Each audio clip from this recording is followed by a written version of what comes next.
Merci d'être au rendez-vous de votre émission Grande Question, un cadre d'échange entre la population et les personnalités politiques qui aspirent à la gestion de la chose publique. Comme vous le savez, l'année 2023 est une année électorale en République démocratique du Congo. Nous allons recevoir un candidat, nous allons recevoir un monsieur sur ce plateau, bien évidemment. Il s'agit bien évidemment de Amine Katembo, qui est bénévole, agent culturel, banquier, journaliste, expert en communication digitale, allais-je dire. Je ne suis pas seul sur ce plateau, je suis avec Maître Eric Kosisaka. Bonjour et bienvenue. Bonjour, merci. Vous allez bien? Moi, ça va toujours. Très bien. Desmond Kanda, bonjour. Bonjour. Vous allez bien? Ça va, merci. Didier Kaninda, bonjour. Beauté. Et le public qui va nous accompagner tout au long de cette émission, merci, vous avez répondu favorablement à notre invitation. Et rapidement, nous allons appeler Monsieur Amine Katembo sur ce plateau et j'invite très rapidement d'avancer. Merci beaucoup. Bonjour, bonjour. Bonjour, prenez place. Merci. Monsieur Amine Katembo, bienvenue dans cette émission. Merci beaucoup. Vous allez bien? Super. Voilà, vous êtes bénévole, agent culturel, banquier, journaliste, expert en communication digitale. Tout ça, En effet, et plus. Mais bon, on peut se contenter de ça. Très bien. Candidat à la députation nationale à la circonscription de la Lukonga. Tout à fait. Une circonscription qui est très grande. Difficile de réputation, mais de réputation. Très bien, merci beaucoup. Nous allons échanger avec vous sur ce plateau. Vous nous avez proposé 6 chantiers. Moi, je parlerai des 6 axes. Le premier, emploi, le travail saisonnier, la protection du pouvoir d'achat, la protection des vulnérabilités, la propriété souveraine et citoyenneté et salubrité. Mais avant d'aborder ces 6 chantiers, j'aimerais, nous sommes en 2023, l'année électorale bien évidemment, la CENI a publié la liste de candidats à la députation nationale. Nous avons plus de 23 000 candidats à la députation nationale. Quelle lecture ou une vision globale que vous avez de ces chiffres exorbitants? Merci beaucoup déjà de m'avoir reçu sur votre plateau pour interagir avec vous sur mes propositions qui sont formulées par rapport à la législature 2023-2028. Et donc j'espère que j'aurai le temps de revenir tout à l'heure sur plus ou moins qui je suis, parce que je pense que ça serait quand même intéressant que les personnes avec qui j'interagis sachent plus ou moins qui je suis vraiment. Mais bien avant ça, j'aimerais bien rebondir sur votre question. En effet, 500 sièges, 23 000 candidats, ça fait que l'écart est immense. On se pose la question. On a vu des tweets, des gens qui disent que c'est plus l'appât du gain qu'autre chose qui anime la majorité des gens qui déposent des candidatures. Mais moi, j'ai l'habitude de prendre le recul en analysant des situations. Il faut bien regarder la situation au niveau des élections qui se passent en République démocratique du Congo, en particulier par rapport à la loi électorale. Il y a la clause sur le seuil de recevabilité des listes des partis politiques. Et donc, cette clause rend les candidatures des indépendants presque impossibles. C'est-à-dire, aujourd'hui, être candidat indépendant, c'est presque du suicide, ou la garantie de ne pas du tout avoir la possibilité de siéger. Et donc, ça implique que ce sont des partis politiques ou des regroupements politiques qui seuls ont la capacité d'aligner des listes. Mais à partir du moment où ils sont en mesure d'aligner les listes, ils doivent s'assurer d'atteindre le seuil qui est aujourd'hui, en termes de chiffres, d'un peu plus de 290 sièges. Donc 290 candidats par regroupement politique. Donc vous imaginez à quel point c'est énorme. Si vous multipliez 290 candidats par la quotient électorale. Et donc déjà de ce point de vue-là, c'est une gymnastique assez difficile.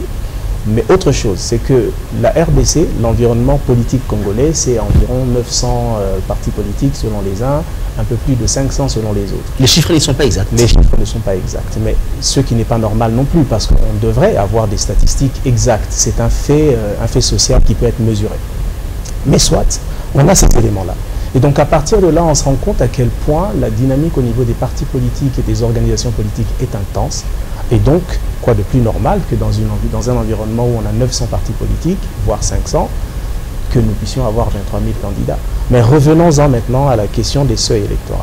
Et donc, puisque ce sont les plateformes politiques qui alignent des candidats, et quand on vous demande d'aligner au moins 290 candidats, quand vous faites la multiplication, c'est logique.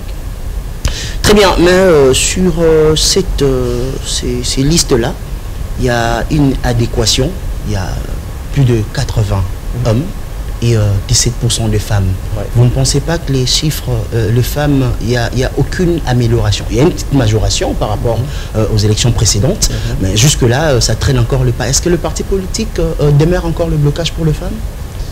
Alors, mon expérience personnelle est différente sur cette question-là. Je sais que, déjà, je salue le combat des femmes qui demandent à ce qu'il y ait plus d'espace pour les femmes dans les fonctions de gestion, les fonctions de responsabilité, ou encore dans les partis politiques, dans la représentation populaire.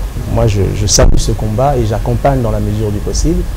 Dans mon parcours, j'ai eu à beaucoup collaborer avec des femmes qui étaient managers. Et donc, ça a été des expériences assez intéressantes. Mais sur les questions politiques, j'ai eu une expérience différente. Je ne dirais pas que ce sont les partis politiques en tant que tels qui bloquent les femmes. Je n'ai pas eu cette expérience-là. Par contre, je sais, de par cette expérience, que les femmes, elles sont moins engagées, ou en tout cas moins dynamiques sur des questions politiques. Pour le simple fait qu'elles... C'est culturel? Je ne dirais pas ça. Je pense que la femme congolaise, elle est dans une dynamique où elle veut évoluer dans un environnement qui est relativement calme. Elle n'est pas très habituée au manège. Dans un environnement agité? Oui, oui. Quand c'est trop agité, elle n'est pas très à l'aise là-dedans. Elle voudrait qu'on lui réserve un espace qui soit assez calme pour qu'elle évolue normalement. Vous remarquez qu'il y a une certaine agitation dans la politique congolaise? Agitation, oui, il y en a beaucoup. Il y en a beaucoup. Dans le milieu politique, il y a beaucoup d'agitation, vous en faites pas. Celles des femmes qui sont en politique, coup de chapeau, parce qu'elles ont les nerfs solides. C'est pas facile. Très bien, nous allons nous marteler à présent sur les 6 chantiers que vous avez proposés dans votre plan, bien évidemment. Est-ce que sur le plan d'une manière lapidaire, nous pouvons voir la synthèse de votre chantier, de vos 6 chantiers? Alors, la synthèse est toute simple. Elle tire son origine dans mon parcours personnel, parce que moi, je suis convaincu que l'engagement politique, c'est pas spontané. On ne se réveille pas un matin et on se dit, bah tiens, si je faisais la politique, pour moi, ça serait, pardon, pour moi, ça serait pas logique. Et déjà, ça serait pas un véritable engagement. Ça serait juste un hobby qui pourrait changer le lendemain. Il faut vraiment que ça parte de ses propres racines, de ses propres expériences. Et donc, les 6 propositions qui sont des chantiers, en effet. Moi, je parlais des axes. Tout à fait.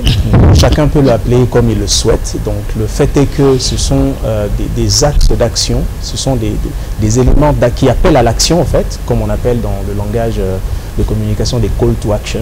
Donc, ce sont des éléments qui appellent à l'action, de sorte que pour la législature prochaine, ce que moi je veux, c'est voir des changements, un certain nombre de changements.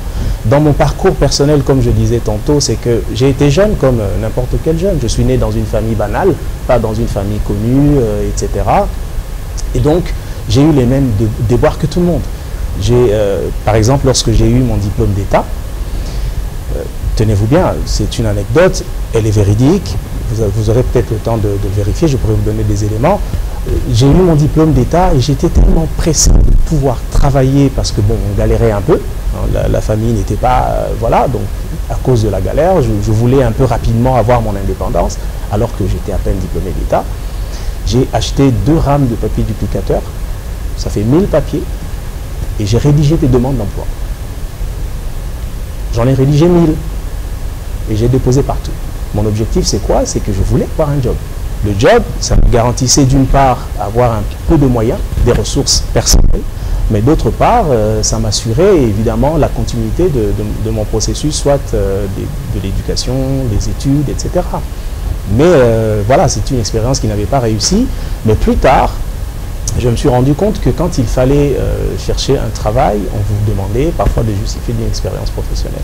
Et donc j'ai connu tout ça. Moi, j'ai trouvé moi des astuces qui m'ont permis de contourner ces blocages, ce qui a fait que je travaille depuis un peu plus de 25 ans. Mais ce n'est pas le lot de tout le monde. La jeunesse aujourd'hui, elle fait face à cette difficulté-là. Elle sort de l'université ou elle est déjà sortie de l'université depuis quelques années. Mais lorsque chaque fois elle doit candidater pour un poste, on lui demande un background professionnel. Il faut qu'il justifie d'une expérience d'une année, de 2 ans, de 3 ans, alors qu'il n'avait pas eu l'opportunité d'avoir un premier travail. Et donc moi je pense qu'il est temps que l'État puisse envisager des mesures qui accompagnent le processus des jeunes qui sortent de l'université ou qui ont déjà terminé leurs études pour qu'ils puissent garantir l'accès à un premier emploi. Parce que cet accès à un premier emploi vient garantir par la suite l'éligibilité des jeunes vers les emplois beaucoup plus qualifiés. Est-ce que les conditions actuelles ne permettent pas aux jeunes d'évoluer dans un environnement favorable? Pas du tout, parce que déjà l'accès à l'emploi, c'est un privilège pour beaucoup, c'est un privilège. Vous devez avoir soit des connexions, soit des connaissances, soit des réseaux, soit des parapluies qui vont d'une part vous tuyauter sur les postes qui sont disponibles, mais d'autre part garantir derrière que vous pourrez avoir ne fût-ce qu'une réponse. Et donc ce mécanisme-là, il n'est pas égalitaire pour tous. Et donc il faut envisager des mesures d'accompagnement de l'État, parce que c'est un peu ça aussi le rôle de l'État. Préparer un cadre pour le pays, et ensuite les opportunités vont suivre. Desmond Kanza. Merci beaucoup. Merci d'abord de nous avoir invités à être là. Monsieur Amin Katim, je suis très bien content lorsque on m'a fait parvenir ce que vous appelez les 5 chantiers. Mais je vais aller à la première. Les 6. Les 6. Comment comptez-vous vous y prendre très exactement? Parce que si je peux enchaîner, ce que vous voulez faire partir du pouvoir législatif. Et donc, en regardant votre projet, j'ai eu comme impression d'entendre quelqu'un qui veut plus être dans l'exécutif que dans le législatif. Et il faut savoir que généralement, les gens, lorsqu'ils postulent, surtout si c'est pour la première fois et qu'ils n'ont jamais été députés, pour la plupart, ils viennent avec des idées autres. Mais ce que j'ai apprécié de vous, c'est que vous venez vraiment avec l'innovation. Vous venez avec cet esprit-là de pouvoir convaincre. Ce qu'on a toujours vu ailleurs, c'est-à-dire que des personnes qu'on doit soutenir, qu'on doit voter, qui ont des idées par rapport à ce que la société attend. Parce qu'en fait, ce qui doit se passer, c'est quoi? Parce que lorsque vous prétendez à accéder à un poste politique, ce qu'il vous faut, c'est que vous devez rédiger vos programmes, vos projets, ce que vous voulez faire en la langue par rapport aux attentes de la population. Et lorsque vous le rédigez, l'on aura la possibilité de faire le choix entre le meilleur et ceux qui ne le sont pas par rapport à comment vous le défendez et aux mesures que vous comptez mettre en place pour y parvenir. Alors moi, je m'en vais poser la première question par rapport à tous ces 6 chantiers que vous avez mis en place. Comment comptez-vous vous y Merci pour cette question et je suis content d'engager cet échange sur justement cette note-là, le fait de souligner le fait que les candidats doivent pouvoir mettre en avant leur offre politique. Parce que vous savez, ce qui se passe dans notre pays depuis maintenant les quelques cycles électoraux que nous avons, au niveau de la présidentielle, évidemment, nous avons encore des inquiétudes parce que les choses ne se passent pas encore comme on le souhaiterait vraiment. Parce qu'on est une démocratie. La République démocratique du Congo a fait le choix d'être une démocratie. Et donc les règles du jeu doivent être respectées. Pour le simple fait que la démocratie, c'est le pouvoir du peuple, comme on le dit. Le pouvoir du peuple, pour le peuple et par le peuple. Et donc de ce fait, dans ce jeu démocratique, le peuple doit pouvoir y participer en connaissance de cause.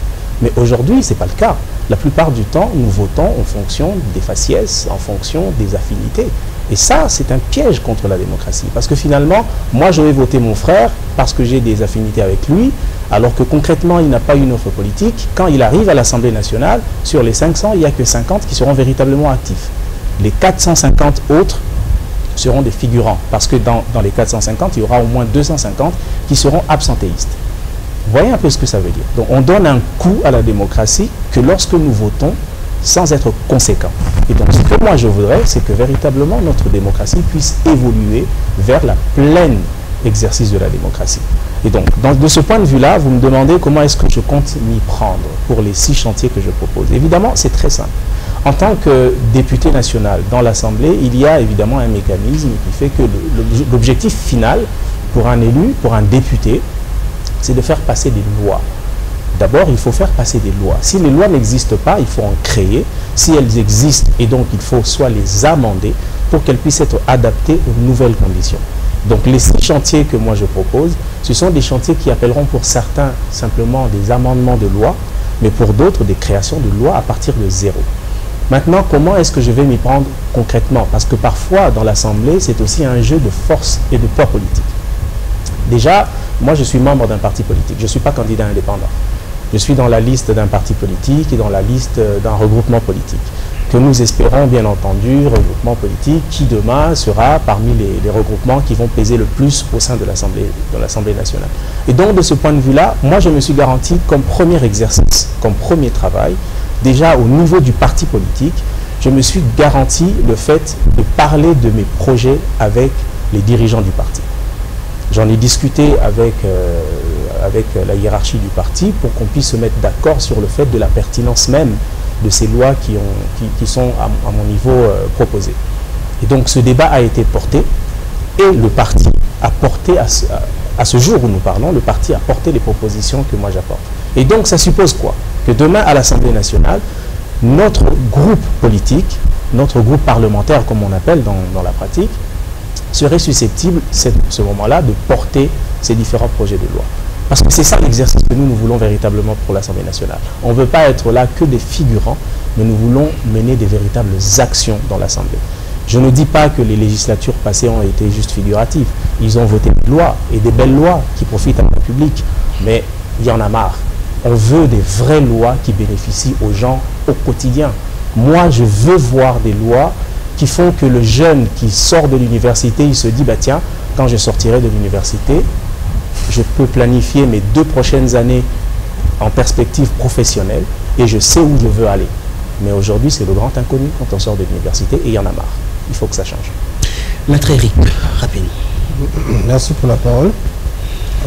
Enchanté en tout cas, M. Katembo.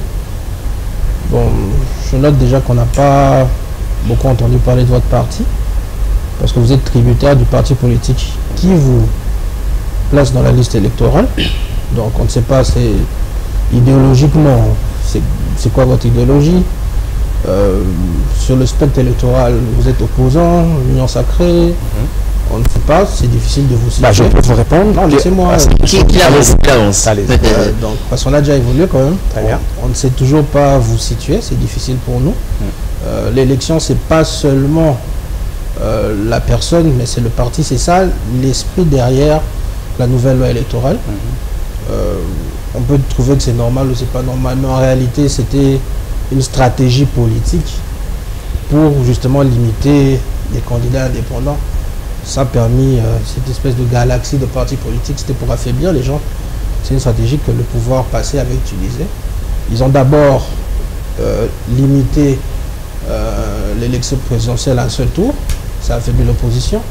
Ensuite, la stratégie de la loi électorale pour affaiblir notamment les indépendants. Ce qui, selon moi, est un frein à la démocratie. Donc, première remarque, accord, on ne sait pas. Deuxième... Tu parles d'une dictature maquillée? On est déjà en 2023, Fabrice, on parle d'autre chose. Ça, c'est très l'analyse. C'est une analyse intéressante. À l'occasion, on en parlera. Oui. D'accord. Une deuxième observation, moi, on va pas... je sais que c'est très solennel, très formel, il y a un grand fauteuil, tout ça, mais j'aimerais encourager. Je suppose que c'est votre première élection. Je vous encourage. L'histoire politique de notre pays a toujours été favorable aux jeunes. Donc vous êtes béni historiquement dans ce sens-là. C'est-à-dire que Lumumba, je crois, 30-33 ans. Ouais. Joseph Mobutu, le président Kabila. Aujourd'hui, on a le Premier ministre Sama Lukonde, c'est un jeune. Donc c'est une initiative qui a toujours existé. Et c'est pas un frein, selon moi. Donc moi, en tout cas, j'encourage votre engagement. Seulement, je rebondis sur ce que mon co-débatteur dit. J'ai l'impression que vous avez... bon, peut-être c'est le parti qui vous met dans cette liste, tellement vous êtes talentueux et tout ça, mais... Vous avez comme un... J'ai l'impression que vous essayez d'ouvrir une porte avec une clé de roue. Une clé d'eau. Voilà, vous avez la bonne porte, mais vous utilisez le mauvais outil. Parce que moi, j'ai lu votre programme, on m'a envoyé le petit pamphlet là, bien rédigé, tout ça, c'est bien. Mais c'est pas vraiment le travail d'un parlementaire. Vous retombez dans la pratique politique que nos aînés, nos prédécesseurs font, qu'on peut tous analyser bonne ou mauvaise. Mais le peuple congolais va voter pour vous en s'imagine, parce que quelque part vous attendez un peu à l'ignorance de l'électorat. Parce que en réalité, tout ce que vous proposez là, ce n'est pas le travail d'un parlementaire. À vous tout seul aussi, c'est difficile de mener ces choses-là. Dans votre programme, vous n'avez pas parlé des lois qui exactement freineraient la jeunesse face au travail. il faut faire attention. Vous n'avez pas parlé aussi des propositions de loi que vous allez proposer. C'est-à-dire que moi, je trouve que c'est une démarche. Aujourd'hui, la CENI a promis qu'il y aura les élections municipales. C'est-à-dire que on va voter enfin les conseillers municipaux. Et c'est les conseillers municipaux qui désignent les bourgmestres. Vous êtes candidat à Lukunga. Lukunga, ce n'est pas une entité, comment dire, juridique, dotée de la personnalité juridique. Il n'y a pas un chef de Lukunga. Vous êtes député national. Mais si vous étiez conseiller municipal ou bourgmestre, c'est un programme, parce que comment on appelle ça? La commune, elle est dotée de la personnalité juridique. La commune, elle a une autonomie de gestion. La commune fait faire beaucoup de choses. Donc, d'ailleurs, je pense que les premières élections qu'on a eues dans ce pays, démocratiquement, avant l'indépendance, c'est les élections municipales. Et pour information, pour une question de pédagogie, les Congolaises, à l'époque, ont voté avant les Belges. En 1954, les femmes avaient voté. Ça n'a jamais été un débat dans notre société si les femmes avaient voté ou pas. Donc les Congolaises ont voté avant les Belges et les Françaises, dans l'histoire, en démocratie. Et nous avons précédé le colonisateur. Non, on était démocrates avant eux. Ça, c'était juste une sauce colonialiste. Et d'ailleurs, nos premiers gouvernements, il y a toujours eu des femmes. Et cette question-là de 17%, partout au monde, les femmes ne sont pas majoritaires dans les représentations politiques. C'est pas un problème. C'est une situation mondiale. Donc, c'est pour la question. Donc, notre frère Katembo, dont je salue l'initiative, mais je trouve qu'il se trompe d'action. Son expertise, qui est certaine. En tout cas, on peut dire ce qu'il veut. Il a un parcours exemplaire. C'est le meilleur de ce que la société produit, c'est ça, non? Donc, on a besoin de vous en tant que leader. Mais de ce que nous vous exprimez, vous allez promettre aux gens des choses que ce n'est pas... Je ne dis pas que vous n'avez pas la malice. Mais vous n'allez pas faire. Je comprends. Vous comprenez? Vous seriez plus utile de ce que vous m'exprimez. C'est le travail d'abord d'un bourgmestre. Et puis, pour chuter, vous savez, les Romains, ils avaient le cursus honorum. Pour vous rejoindre dans ce que vous avez dit au départ. Lorsqu'on fait de la politique, souvent les gens, c'est des concours d'ego et d'intérêt. C'est-à-dire que vous vous levez, vous regardez à la télé, ah mais moi je parle mieux français que lui, je suis plus intelligent que lui. Nous avons eu des dirigeants dans ce pays qui ont sont des bidocs, 2 fois doctorat. Ouais. Vous comprenez? Donc ce n'est pas les intellectuels qui ont manqué dans l'histoire politique de la RDC. Se lever et considérer qu'on est plus intelligent que tout le monde, c'est juste de l'ego. C'est juste de l'ego. Un cursus au monde, si vous commencez par exemple des conseils municipaux pour bourgmestre, on voit votre gestion, vous changez vraiment la commune par exemple de Ngaliema. C'est à votre portée, non? La portée du parti. On voit au moment que vous avez changé, c'est devenu propre, on voit l'emploi à Ngaliema, statistiques, tout ça augmenter. On va vous faire confiance. Vous passez de devenir gouverneur. Donc là, je suis en train de faire le conseil politique, mais c'est mon observation. J'attends toujours la question. Non, mon observation générale, c'est ça. Je rebondis sur ce qu'il dit. D'accord. Pourquoi vous n'êtes pas candidat bourgmestre ou conseiller municipal ou candidat gouverneur? Pourquoi? Parce que votre programme, ce n'est pas le programme d'un député national. Plus vers l'exécutif. C'est vraiment de l'exécutif. Et si vraiment vous êtes dans l'exécutif, quelles sont ces lois-là? Donnez-nous ces textes qui freinent l'accès à l'emploi et quelles sont les propositions de loi concrètes que vous allez donner? C'est ça mes questions. Très bien. Alors, sur la question de mes propositions, donc les 6 chantiers que je propose au moment où on sera à l'Assemblée, si Dieu le veut, que nous puissions porter ces projets-là pour qu'elles puissent devenir des lois et qu'elles facilitent justement ces différentes actions, ce n'est pas dire qu'aujourd'hui, en fait, il y a des lois qui bloquent l'accès à l'emploi des jeunes. Ce n'est pas ce que je dis. Si vous lisez bien ma proposition, et évidemment, il y a un bref après mes propositions, c'est dire que ce que je souhaite, c'est une amélioration de la configuration actuelle. Nous avons, par exemple, en termes d'illustration, le code de travail. Dans notre code de travail, il est reconnu un certain nombre de contrats qui doivent être observés de manière scrupuleuse. À défaut de quoi, on violerait la loi.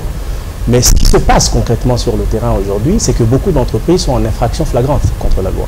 très peu respectent vraiment la loi parce qu'il y a des subtilités qui sont telles que pour que l'entreprise soit souple par rapport à ce dont elle a véritablement besoin, et aussi d'une part par rapport aux besoins qu'il y a sur le terrain en matière de demande d'emploi, etc., les gens font des arrangements. J'ai par exemple reçu dernièrement un groupe de jeunes qui travaillent avec plusieurs entreprises et qui me disent qu'ils ont déjà rempilé 6 fois des contrats à durée déterminée. 6 fois 6 fois des contrats à durée déterminée, ce qui est une flagrance. C'est contraire à la loi. L'inspection du travail est là pour régler ces questions. Exactement. Maintenant, vous voyez, la grande question dans notre pays, c'est de dire, voilà, nous avons déjà des lois, parce que c'est ce que nous disons d'habitude.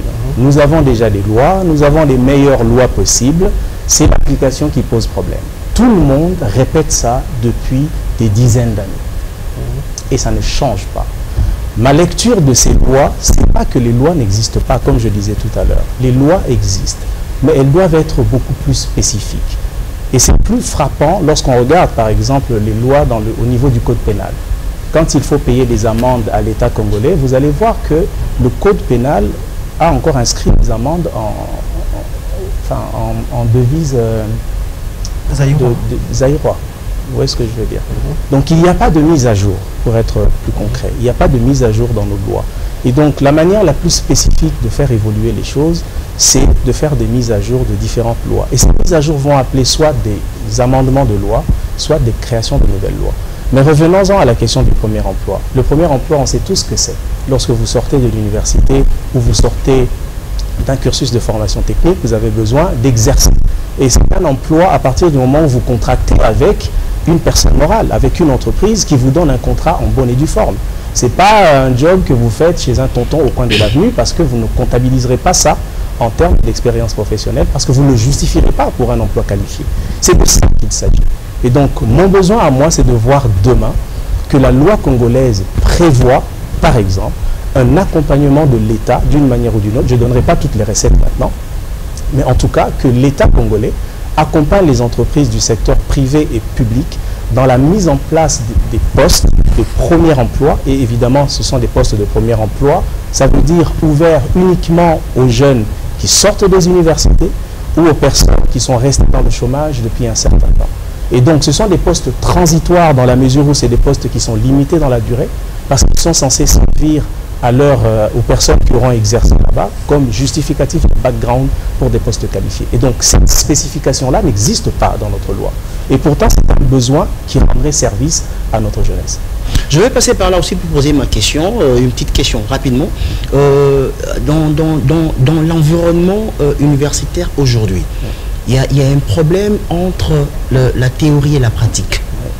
Et recevoir dans une entreprise publique ou privée un étudiant qui sort directement de l'université, vous ne pensez pas que c'est une mer à boire?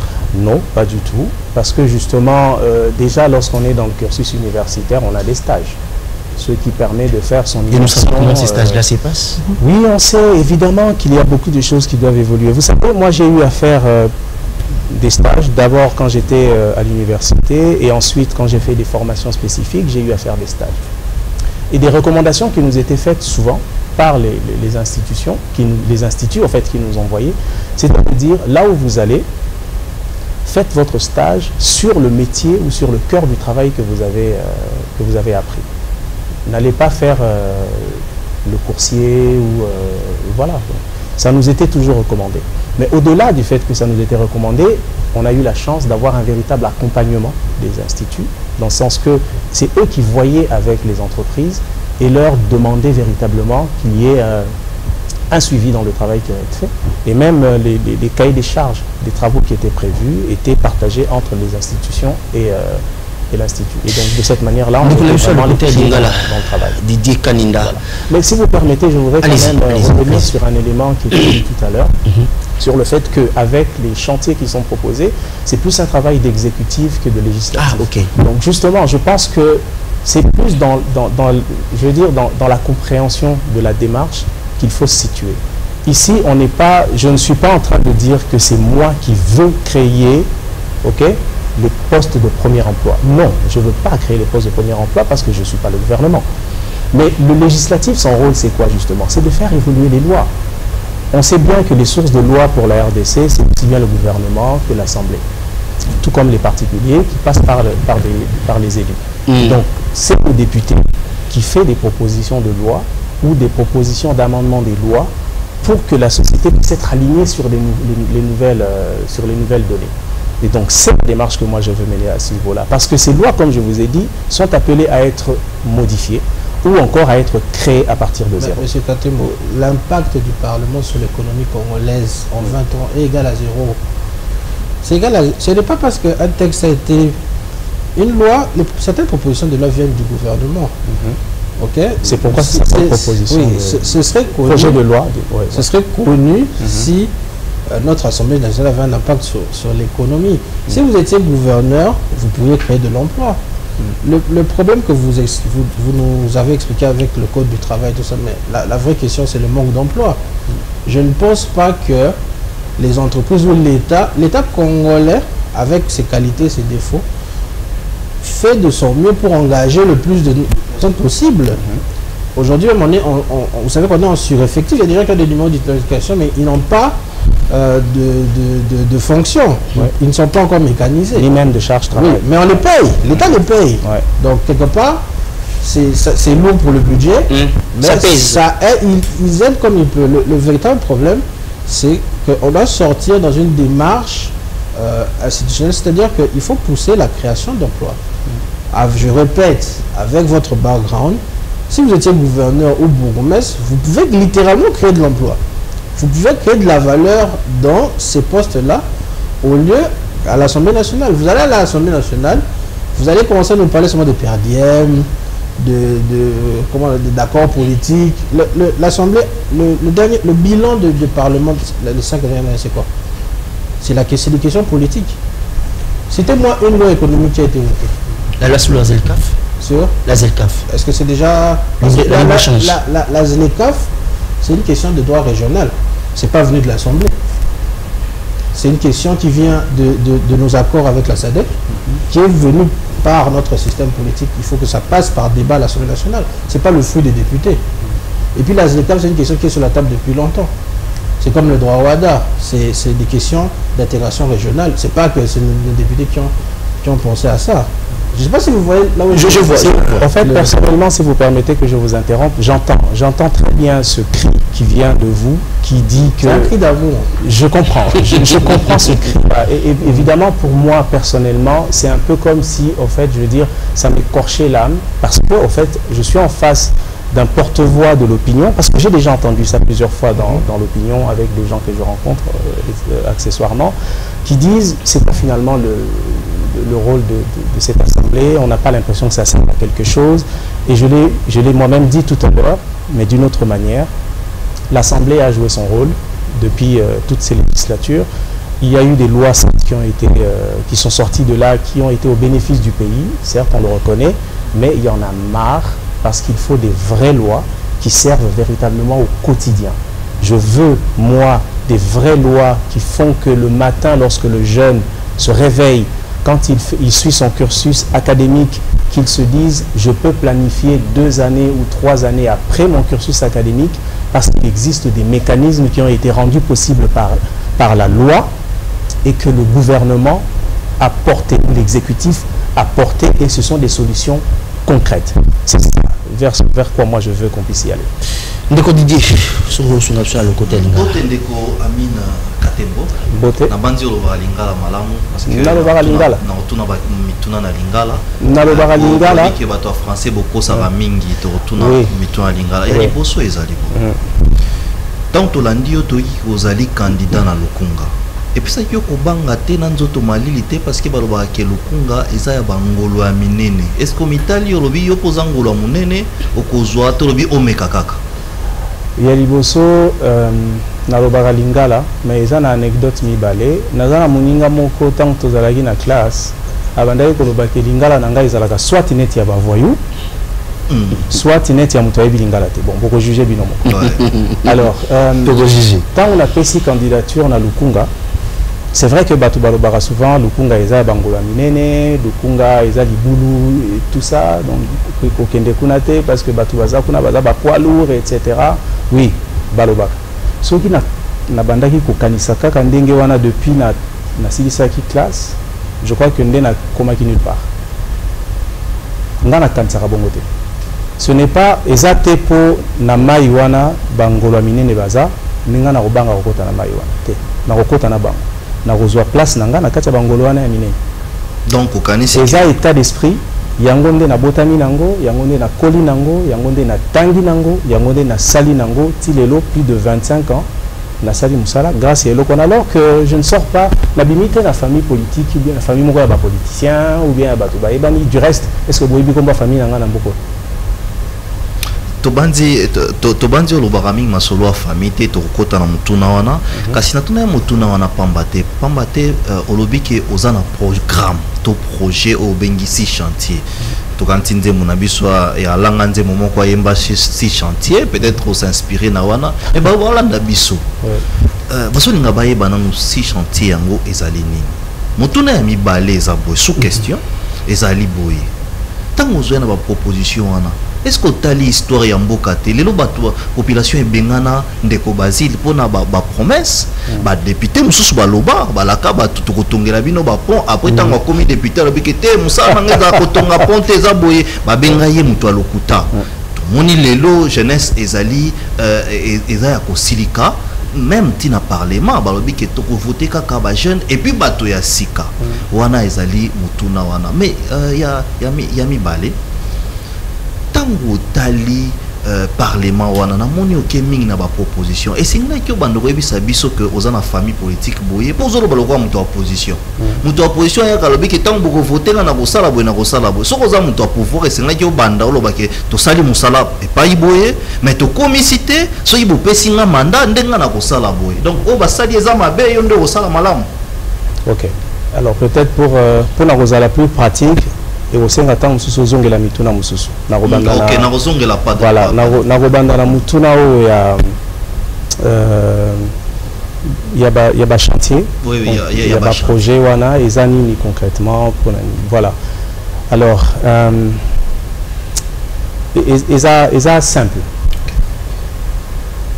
likanisi nanga eza boy na lingina kende na sali proposition na kende na assemblée naza candidat pour na kende na assemblée nationale pour na monique na mibeko tozana ngo na mboka na ndenge makambo ezotambola certes eza na makambo ese salami mais eza na makambo mususu oyo esengeli ko bakisama na oyo esalami déjà pour na ko faciliter situation ya ba catégorie sociale nga na botami na Lukunga a priori na botami na Lukunga na évoluer na ba commune presque nyonso ya Lukunga exactement na commune moko kaka isika na vandi tamulaite mais ba commune nyonso etikali na Lukunga na botami na Lukunga na koli na Lukunga na bali na Lukunga na botibana na Lukunga nazo continuer ti lelo ko vana na Lukunga bana 6 exactement donc nazo continuer pour évoluer na Lukunga. Voilà. Moi je fais 6. Moi je fais 6. Bizarrement. Donc na ndenge na lobby na botamité na famille moko yebani bazalaki na ba moyens belé etc. Non, na botamité na famille moko normale ordinaire voire même voilà quoi. Et donc na yebi plus ou moins ba difficulté o lelo jeunesse biso tozo kutana nango na nzela tozana ba tango to kolaka tozaka na ba rêve tango za na école primaire ou comme na école secondaire ozo envisager université chaque fois tozaka na ba rêve wana eza na ba nature différente mais ba eza ba rêve et ba rêve wana généralement et aka okutana na barrière ya réalité ou eza tel que société na biso eza ko permettre te batu ba s'émanciper vraiment ba évoluer vraiment bazwa makoki oyo bakoki tango mususu ko mériter alors que bazana mayele wana et donc ponanga na ndenge na talelaki na moni que déjà ils avaient une expérience dans Gamoko, expérience pe ya bandeko mususu ebele parce que nous avons entouré, na ba proche ya famille, ba connaissance, ba amis et puis 25 ans on a tamboli dans le monde professionnel, il y a ba entreprise, il y a minene, il y a mike, étrangère, etc. Donc na comme une conclusion moko, conclusion est que ba entreprise tant baza na posa ya ko engager batu, ba jeune baza les lobbies sont ceux qui offrent d'emploi et bimi bazan a besoin de 2 personnes 2000 personnes ba osala mulongo pour que nous comme ça là mais ba entreprise elo nini bango bazoluka te en nombre. Bazoluka te quantité à batu et belé pour la poste. Il y a des indicateurs. Bango bazota la balobi, ok, tu as poste à batu mi balé, mais tu as na batu mi balé wana, bazala na expérience professionnelle il y a 2 ans. Donc bazala basala déjà ici kamoko, na musala moko bo isongolo, o e kokani na o biso tu as besoin, ba travailler déjà bambula mi balé. Alors que pour la majorité à bas jeunes, occasion il y a ça la basali na noté. Et pour la plupart, moi personnellement, na collaboré même na ba équipe mususu ya recrutement pour na recruter banani. Au retour na jeune on bon oso sala wa puis non na sala na noté. Non mais tous on a besoin à mutu na expérience na ilo côté na l'autre. Oui mais nga na sala na noté, na une occasion ko sala té, so qui bino ko pesi na occasion na ko se créer. Wana yo pompoche mo pandi. Bon, vous imaginez que ceux qui ont décideur té. Ils ont créé entreprise té. Mais ils ont comité à audition pour na ko yoka ba candidat. Nana yé na papier, na objectif, ba yibi singa tala muto azana expérience au cocher et puis ba yibi ko sala musala songolo paka. So yi yibi ko sala ngote ataso ko zana expérience te. Ataso ko mon ki candidat na mayeli. Ataso ko na expérience te. So azana ngote parce que et loko batu ba pesinga musala na bazozela, ezate na yi sabango yé na sepeli na moni aza mayeli. Ça ne justifie pas. Justificatif ezali attends la signata ngana ko retenir yé, il faut CV na yé l'accès à parcours professionnel. Donc eza barrière. C'est pourquoi on a 6 chantiers nanga. Na bandi premièrement na premier emploi. Donc musala ya yambo. Donc elenge tango azobima na université ou bien tango azobima na formation professionnelle, il faut avoir occasion ya kozwa musala iza la garantie. Musala ya yambo iza la garantie. Exactement. Tango azana une expérience à tamo côté. Et oh wana il faut izala encouragé par l'État. Yami balé eza musala le travail saisonnier donc musala o ezota etali ba saison voilà donc la ndenge to bara el tozara na elangana comme si tu as 4 saisons mais ba saison ezaka ka o wanate ba saison mususu eza par exemple na domaine agricole eza na ba saison culturelle etc. Donc le travail saisonnier awa eza nini pour permettre à ce que loi na biso et s'adapter par rapport il y a type il y a ba contrat tous on a ba contrat saisonnier et pour permettre que l'entreprise, cette fois-là, de manière légale, la possibilité à renouveler le contrat Yamikousé sans que base en contradiction dans la loi. Parce qu'il y a des problèmes, mingi soit besoin engagé pour le lobby, mais tu as quitté biso en tant qu'entreprise, tu as engagé par exemple dans le contrat CDI. Tu as un contrat CDD, contrat à durée déterminée, un contrat à durée indéterminée. Le contrat à durée déterminée mi-balé la disposition à la loi Nabiso, ce que ça dit contrat déterminé mi-balé, automatiquement, 3e contrat, ce qui va renouveler, il faut ça indéterminé. Et qu'on dit que vous allez sous déterminité, sinon, ils ont une infraction à la loi. La conséquence, c'est quoi? Ceux qui ont engagé Moutou, le contrat à durée déterminée, Moko, na bakisi a mi-balé, je ne peux pas renouveler Mbala ça tout pour une contradiction à la loi en infraction. Okay. Il faut soit na longolaye, na zomoutou mususu. Et donc, ça ne garantit pas l'émancipation à Batou, n'a pas emploi aux avions. Et donc, Bissot dit que ça a 6 places. Il y a ça tout. Après, permettez que je puisse. Protection du pouvoir d'achat de la population. Wana Isa n'a pas volé ni balé. Tout le monde ce pouvoir d'achat de la population est volatile à partir d'un moment où inflation. Donc, inflation est tant bongo est stabilité par rapport il y a des devises étrangères. Et donc, ils ont ça là que Mouto va foutre 100 000 francs, les lots de dollars ils en à 900. L'obus du dollar est commis à 2000, 100 000 francs à Isaïs na mutu yate. Alors qu'on vivre dans la société. Voilà une réalité économique majeure. Mais il y a la réalité à la population sur le terrain où il faut législatif, na exécutif à penser na yango. Ngai nazo kanisa que pour la protection à pouvoir d'achat, il y a 2 mesures où il faut qu'on faire intervenir. Il y a l'IBOSO, il y a par rapport à bas prix, il y a bas produits, il y a première nécessité. L'État, bambo comme sous basala yango. Il faut faire évoluer la loi pour nous en mesure il y a que bloquer le prix, il y a un certain nombre de produits. Évidemment, derrière, il y a un contre-coup et puis il y a un moyen, il y a que ça l'ajustement. Tu peux calquer le modèle sur les lots, prix, il y a pétrole par exemple, il y a carburant, etc. Donc il y a des solutions derrière. Après que bloquer le prix, il y a un deuxième problème pour nous réguler au fait au phénomène de gentrification. On a une étude de sociologie, phénomène de gentrification et zani. Et zaneti, celui total, par exemple, les lots dans l'illustration, il y a un quartier à Kanduka. Quartier à Kanduka, il y a Kinshasa comme un quartier enclavé. Et Kangama, il y a une sortie, une voie d'entrée. Le président de la République a eu initiative, il y a ça la pont, il y a Mounene, pour désenclaver Kanduka. La conséquence, ça sera quoi? Lobby, tu vas comprendre finalement que Kanduka est un centre-ville, donc tu vas nous vendre à Kanduka. Et vous bandez na batu baroya ko zabanda kuna Kanduka, si ma batu baroya ko luka ko somba ma pangu na Kanduka. Plus quartier ko banda ko se développer, plus ba prix ya ba loyer et ko banda ko s'envoler, ba prix ya ba mètre carré, ya ba terrain et ko banda ko koma de plus en plus cher. Phénomène ou on a un phénomène de gentrification. Donc un quartier où ils allaient déjà na ba habitants nango, ou ba mesana ki na vie nango, mais du jour au lendemain bah moni que bah loyer bah ça vous foutre $100 et comme il obligé bango $250 au-delà ya ba capacité na bango bah ça na issu kaka moko bah longwa Kanduka bah que nous revendre na sim après créer quartier monsieur comme peut-être bidonville. Exactement. Et donc il faut que lutter contre le problème wana en proposant des vraies lois pour accompagner tout et pour accompagner le pouvoir d'achat de la population.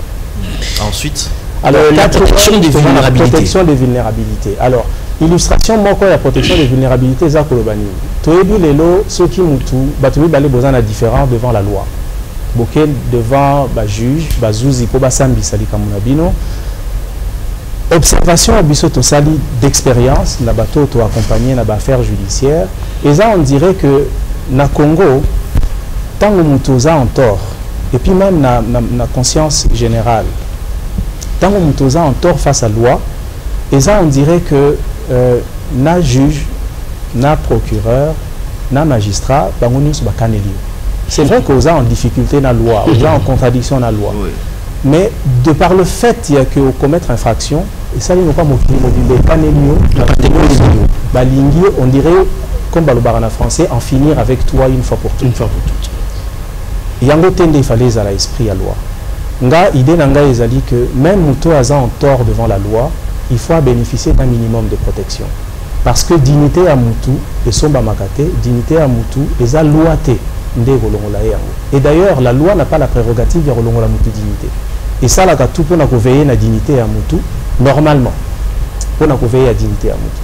Et donc, démarche Nanga Eza pour le bac, même tant que Batou Baza devant la loi congolaise, Bazami Balé, et que Mokwaza reconnu comme étant en tort, il faut que l'État ait Bakozala Ngambuna Yepe malgré tort naïe, à protéger dignité naïe, tina réparation, il y a préjudice. Et de cette façon, vous avez un État qui sera véritablement sécurisé. La propriété souveraine. La propriété souveraine, en fait, ils ont ça la référence du Kambouya Mabele.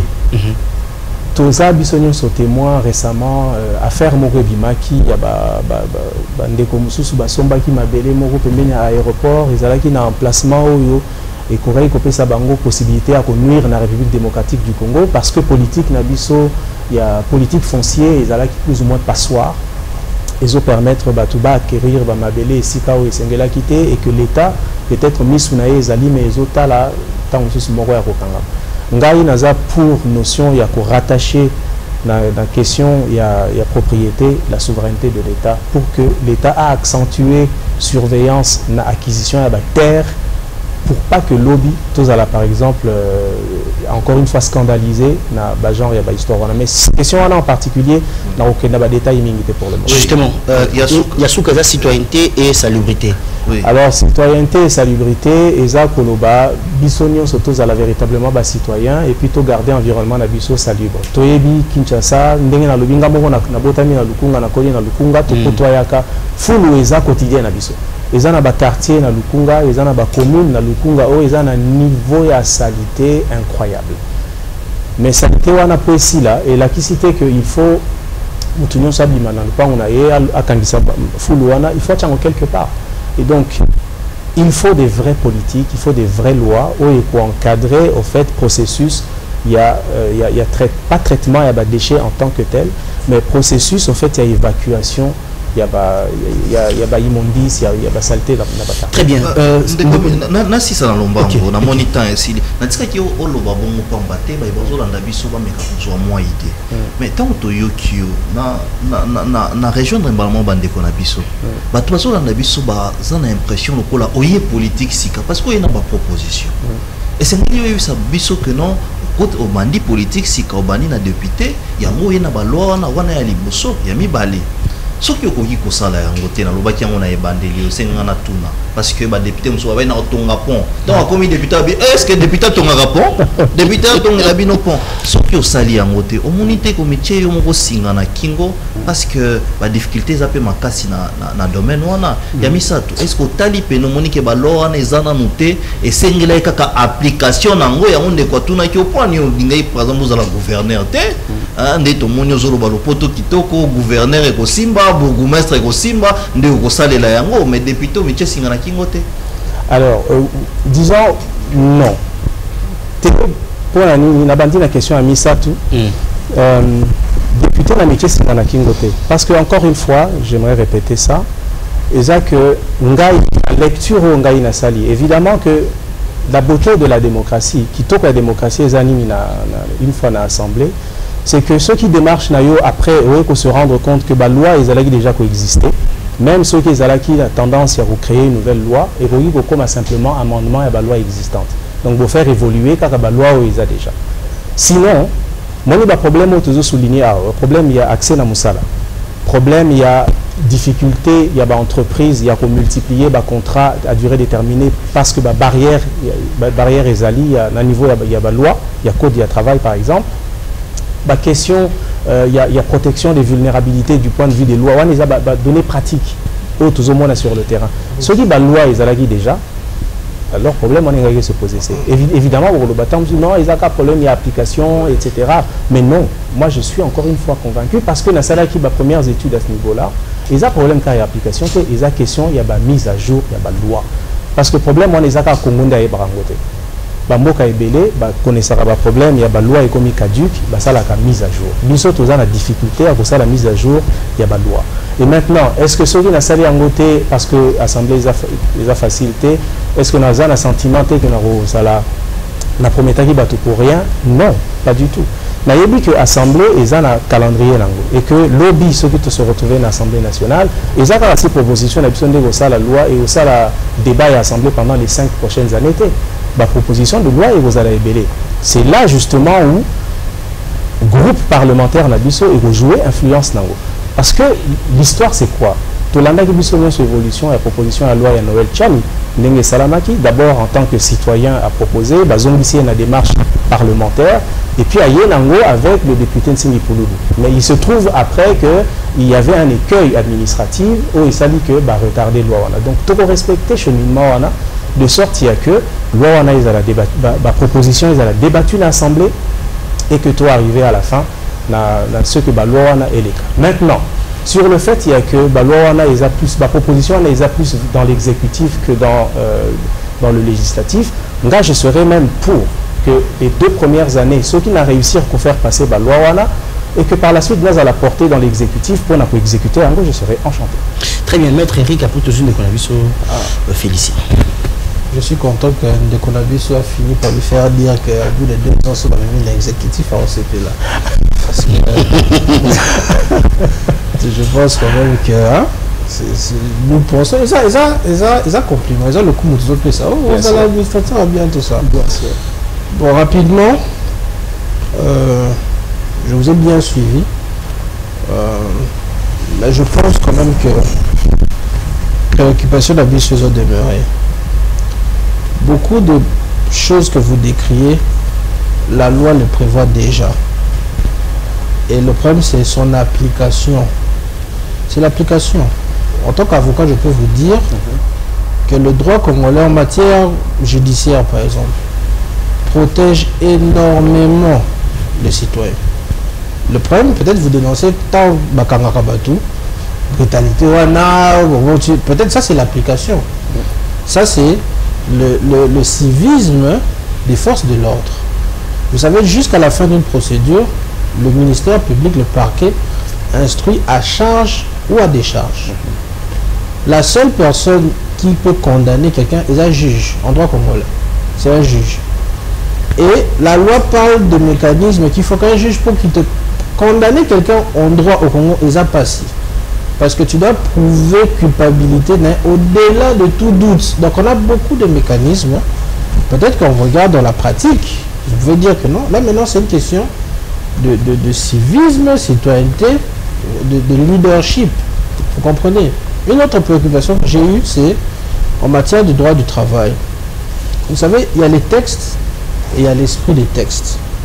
le code du travail congolais est extrêmement favorable à l'employé. C'est un casse-tête pour les entreprises congolaises. Au Congo, licencier quelqu'un, je vous dis, est passé. Sur le papier. Oui, justement, sur le papier. Pourquoi est-ce que on a mis cette disposition que nous tous, ceux qui aux années 6 mois, au banné les sous 6 mois, a commis CDI Malamoko. Justement, l'idée c'était pour sortir des emplois précaires, pour protéger justement l'emploi, c'est-à-dire que l'emploi a un caractère alimentaire, c'est la sécurité pour les foyers. Vous voyez, vous ne trouvez pas que votre proposition de permettre à quelqu'un d'être d'un saisonnier va créer du désordre dans un secteur qui est déjà très informel. Vous voyez, on sait déjà que les entreprises abusent. Il y a stage professionnel. C'est-à-dire que garder 6 mois, renouveler au thé. On sait qu'il y a 2000 personnes, c'est la poste. Donc après 6 mois, stage de ça concluante,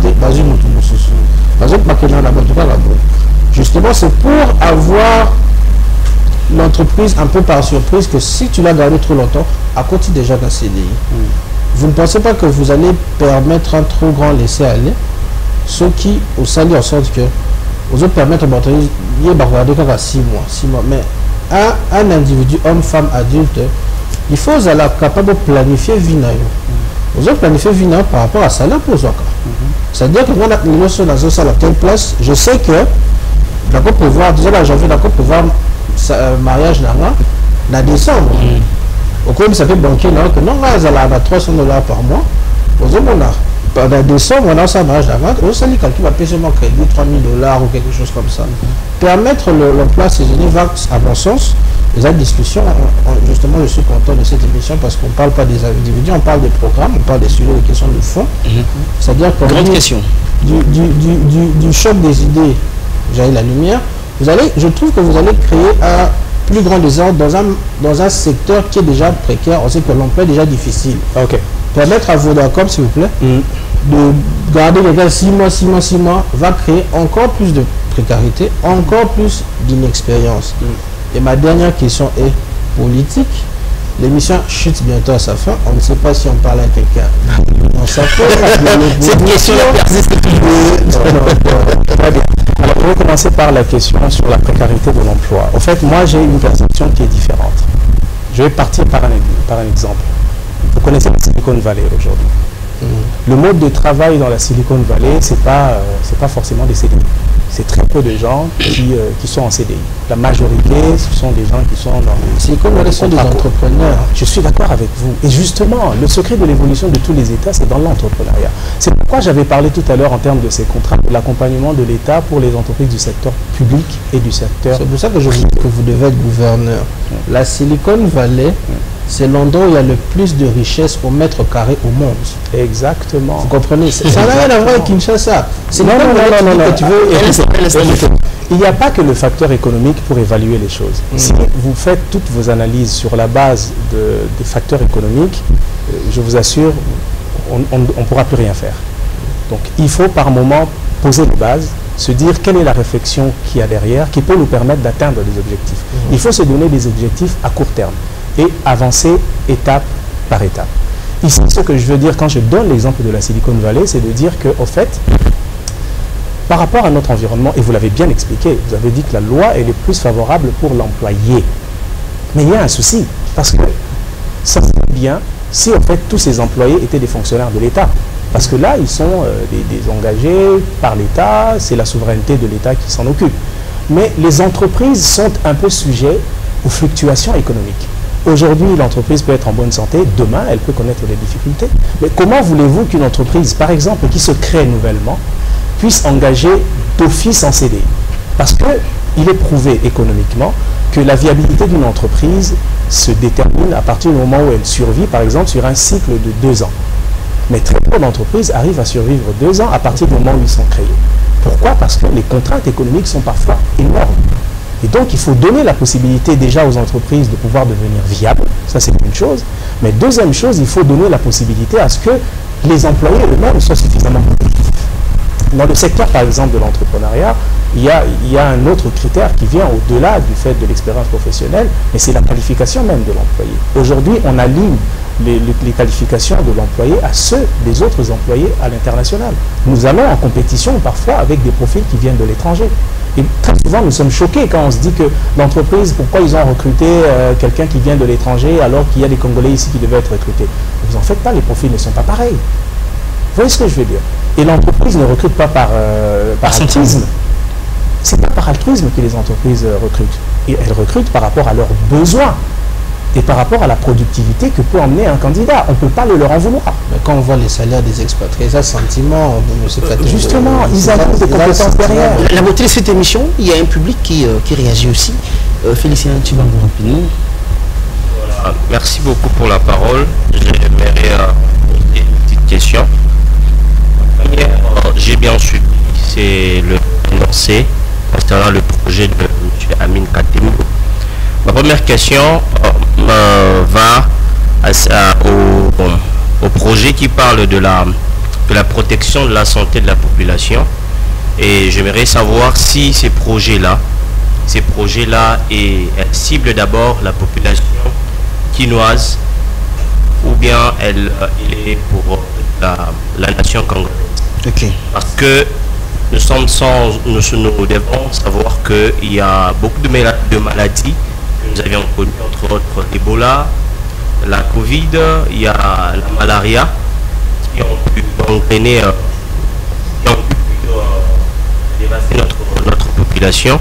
Est-ce que votre projet, elle va toucher toute la population ou bien ça va juste rester, ça va juste toucher la population quinoise?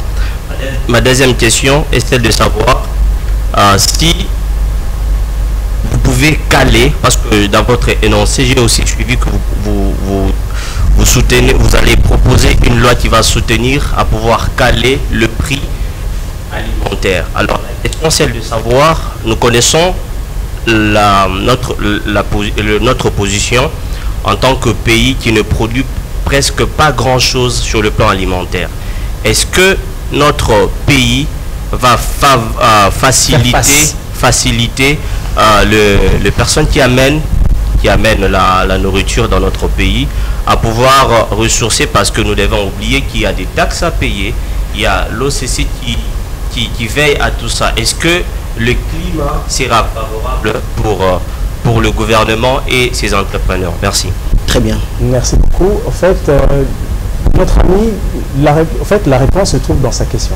Okay. Donc, pour les deux questions, les réponses sont à l'intérieur et je suis content parce que je me dis il a compris la démarche qu'il y a dans les différentes propositions qui sont faites. Pour la première question, oui, les propositions de loi vont toucher l'ensemble de la population. Ce n'est pas envisagé que pour la ville de Kinshasa, c'est pensé pour toute la République. À partir du moment où nous nous disons qu'il faut permettre des conditions où on bloque les prix, etc. Ce n'est pas que pour Kinshasa, c'est pour toute la population. Nous en avons l'exemple avec le carburant. Les subventions de l'État sont appliquées à travers toute l'étendue de la République. Donc c'est ça le but. Et donc pour la deuxième question... La deuxième question, c'est par rapport à l'importation. La République démocratique du Congo, il y a plus de l'importation qui prennent de l'ascendance sur les exportations. Alors comment voilà. Et comment on va faire face sur le blocage de prix? Le fait déjà avec le pétrole. Nous achetons le carburant aujourd'hui à 2900 francs, alors qu'on devrait l'acheter à 6000 francs, parce qu'il y a une subvention de l'État. Donc derrière ce que nous proposons, et c'est ce que j'ai dit... Là c'est par rapport à la prise en charge de l'État aussi, ça coûte. Ça s'appelle subvention. Évidemment, quand on regarde, on se dit, si c'est l'État qui doit mettre la main dans la poche, ça veut dire que ce sont des millions qui vont devoir sortir encore une fois de la caisse de l'État pour payer les subventions. Mais non, ne vous en faites pas. Ce n'est pas toujours comme ça qu'on finance les réformes. Les réformes sont parfois autofinancées par le secteur lui-même. Donc de ce côté-là, il y a des astuces qui sont prévues. Comme je disais, je ne compte pas tout dévoiler maintenant, mais il y a des mécanismes qui sont proposés à ce sujet. On en parlera avec force d'État et le moment venu. Nous allons chuter avec Yasmine. Monsieur Ami, moi je suis resté à ma fin parce que j'avais posé une question de savoir comment vous comptez vous y prendre pour tout ce que vous avez proposé et que vous voulez faire passer à l'Assemblée nationale? Vous avez dit que vous êtes dans un parti politique, vous êtes dans un regroupement. Donc en fait, à vrai dire, lorsqu'on fait partie d'un parti ou d'un regroupement, on apporte en avant les idées du regroupement, les idées du parti, qui au départ doivent être ses idées à soi. Parce que quand on crée un parti politique, c'est sur base des idéologies. Et lorsque les citoyens sont appelés à adhérer à des partis politiques, ils y adhèrent, c'est par rapport aux aspirations qu'eux ils ont. Si c'est juste que moi, par exemple, j'adhère à un parti républicain, donc c'est beaucoup plus les domaines de sécurité et tout et tout et tout. Et puis favoriser un peu les entrepreneurs et tout ça, tout ce qui vont intervenir dans la vie économique. Et si on est un peu beaucoup plus, on a un penchant vers le social et tout, on adhère à des partis ou à des regroupements qui sont beaucoup plus du côté social. Pourquoi? Parce que c'est qu'on pense, c'est qu'on a comme aspiration, lorsqu'on les amène sur le terrain pour discuter, c'est tout le monde qui y adhère. Parce qu'on sous-entend que nous tous avons les mêmes pensées, nous tous avons la même façon de réfléchir et nos idées vont converger vers la même direction. Alors, je veux encore y revenir. Qu'est-ce qui vous rassure? Parce qu'on a plus tendance à entendre monsieur Amine qu'entendre le regroupement parler. Vous parlez de vous, vous parlez de vous, vous parlez de vous. Mais qu'est-ce qui vous rassure que ce que vous avez comme aspiration, ce que vous voulez changer, votre regroupement ou votre parti politique va adhérer là-dessus? Parce que vous avez parlé de ce qu'on appelle le groupe parlementaire. Votre groupe parlementaire aura autant de députés. Pour que ce que vous allez apporter comme proposition puisse espérer aboutir, il faut d'abord au sein de votre groupe parlementaire que vous puissiez déjà obtenir des adhésions. Mais aussi, il y a une question qu'on aimerait savoir. Vous faites partie de l'opposition ou vous faites partie de la majorité? Parce qu'on sait déjà les savoir. Dans les systèmes politiques congolais, on connaît déjà quelles sont les priorités de quel camp politique. On sait déjà que quand on est de la majorité, on sait quelles sont les questions qui intéressent la majorité. C'est ceci, cela, c'est cela. Et quand vous venez que vous ne donnez pas votre position, mais qu'après vous dévoilez, on sait savoir que malgré tout ce que vous êtes en train de vouloir apporter, vous n'allez pas espérer les appliquer. On a plus tendance à entendre quelqu'un qui voudrait postuler pour un poste à l'exécutif qu'au niveau du législatif. Et ça, c'est un problème. Et aidez-nous à savoir comment marier ce que vous avez comme proposition et des procédures d'adoption pour que ça puisse passer. Qu'on espère que ce que vous proposez pourra être adopté et pour qu'on ne puisse pas vous voter pour rien. Parce que quand vous êtes là et que vous êtes élu, vous êtes dans le regroupement, mais que c'est pourquoi vous veniez vers nous pour que nous vous donnions nos voix, n'arrive pas à être respecté, c'est-à-dire que nous, on aura travaillé pour votre regroupement, pour votre camp politique, et on n'aura pas obtenu ce qu'on attend. Tout à fait.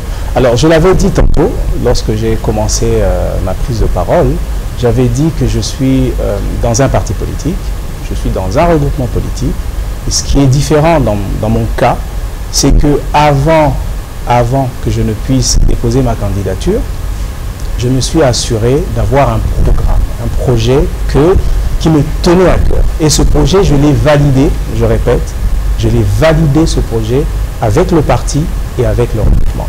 C'est-à-dire, ça a eu la bénédiction de mon regroupement politique pour que je puisse être aligné comme étant candidat. Ça, c'est le premier degré. Donc, à ce jour, tel que j'en parle parce que c'est moi qui apporte cette proposition. Et évidemment, en tant que député, enfin en tant que candidat député, je dois avoir une singularité.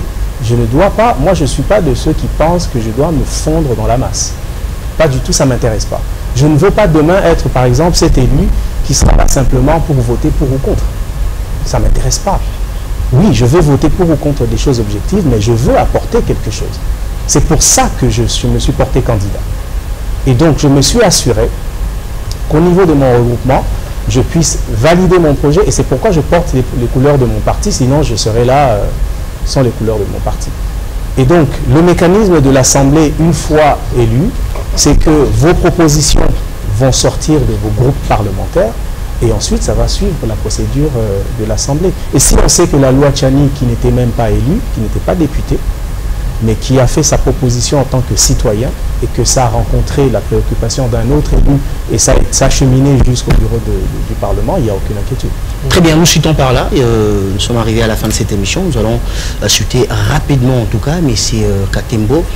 si on vous demandait de faire une analyse globale du régime actuel, il nous reste pratiquement 4 mois seulement nous séparent la sélection en République démocratique du Congo, une analyse globale du régime actuel, nous tendons déjà vers la fin, mais aussi votre perspective d'avenir. Alors, une analyse du régime actuel. Je veux dire que la République démocratique du Congo, au fait, a connu une expérience qu'elle n'a jamais connue depuis les indépendances, depuis l'indépendance en 1960. C'est une expérience assez extraordinaire pour une raison fondamentale. Nous avons aujourd'hui à la tête du pays un chef de l'État qui est, en fait, qui est paré d'une volonté incroyable. Et quand je le dis, c'est dire que ça peut paraître comme être quelque chose d'anodine, la volonté, mais je vous assure que c'est ça qui fait des miracles.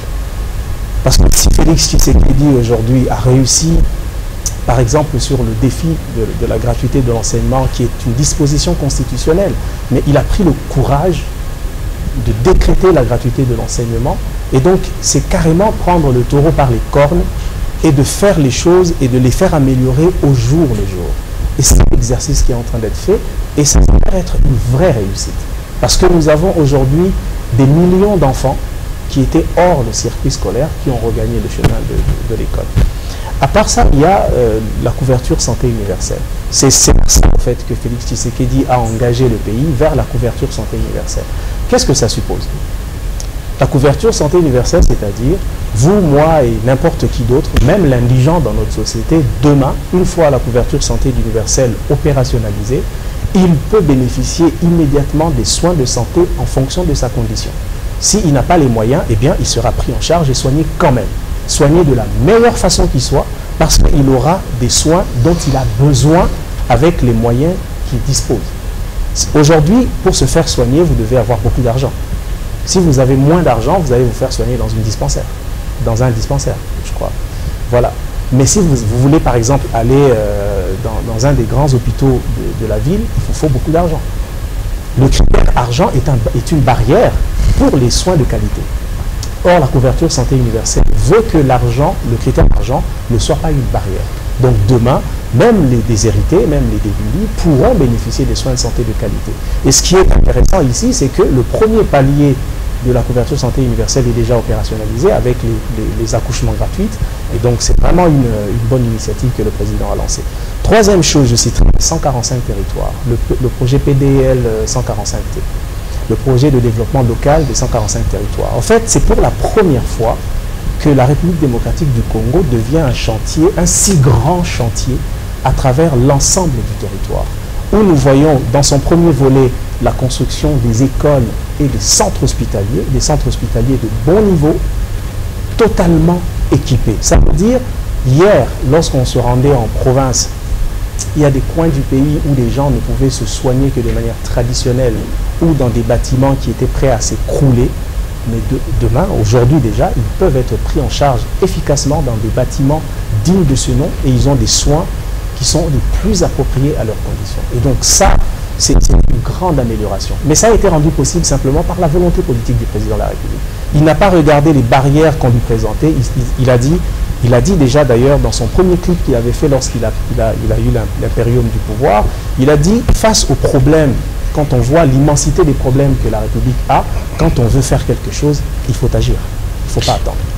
Merci beaucoup, mesdames et messieurs. Nous sommes arrivés à la fin de cette émission. Les grandes questions sont traitées ici à travers cette émission. Grandes questions. Merci beaucoup, monsieur Amine Katemo. Pourquoi ne pas applaudir, hein? Merci beaucoup.